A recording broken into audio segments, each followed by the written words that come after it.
I wanted to go over this year, the year of 2022, and oh yeah, please like my videos and follow, and I'll continue to make more videos. But what I wanted to say was that the year 2022 for the United States is meeting and overcoming the trials and tribulations of our life and our uh, and our situations.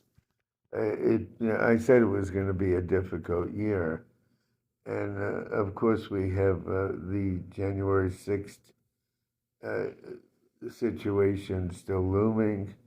We have Putin's war still looming. We have inflation of gas and food and shortages and mass murders and questions of Roe v. Wade and abortions, and all of these are emotional issues. Some people being dissatisfied with Biden, and I feel sorry for him in a way because, like a new boss that just entered a company, uh, a lot of things were in place before he got here, and he's kind of a little bit of the fall guy. But then again, he's not a very charismatic person. He's a little laid back, and he could come off as a little lame sometimes because of his personality, whereas Trump was more like extravagant, outgoing, extroverted, opinionated, and so forth. He was all the things that Trump is. And COVID is also looming in the background. You go to a doctor, they make sure you don't have a cold or anything. And if you're having a medical procedure, you have to be tested for COVID. And there's still a lot of guarding about COVID. And we're in a period of trying to overcome problems. There's mass murders, there's COVID, there's inflation, there's questions about abortions, about Putin's war, the threat of Putin looming, of what he did. I felt that he made some deals with people in like March, April, which I stated on a video, and I think he's made some unholy alliances, and he threatened to do things to this country in retaliation for helping Ukraine, and he's trying to counteract, uh, our alliance with NATO and the countries, and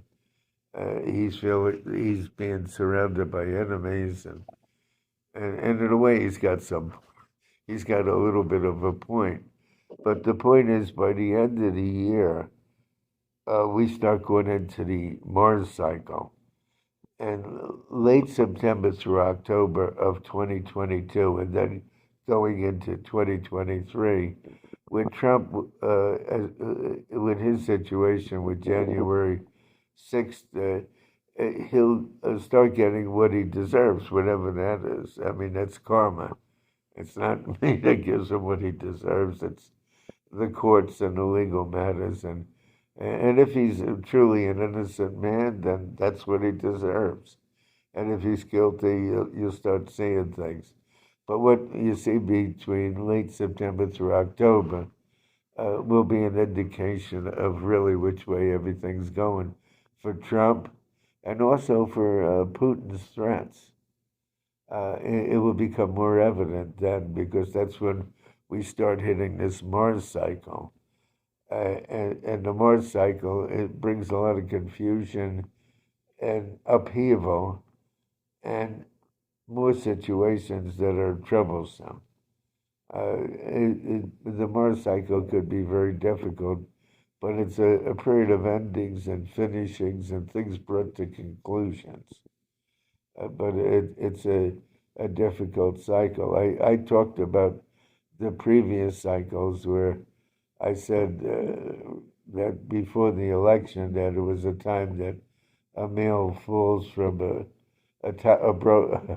lightning struck tower with a crown in his hand, and that described Trump going out of office, and I said that 2022 was a period of trying overcoming a lot of problems, and God, we had a lot of problems with inflation and abortions and shortages and COVID and mass murders and everything hitting all at once, and people being dissatisfied with Biden, who's very laid back, and he didn't make everything happen, because with the presidency, a lot of things are already in place for years to come.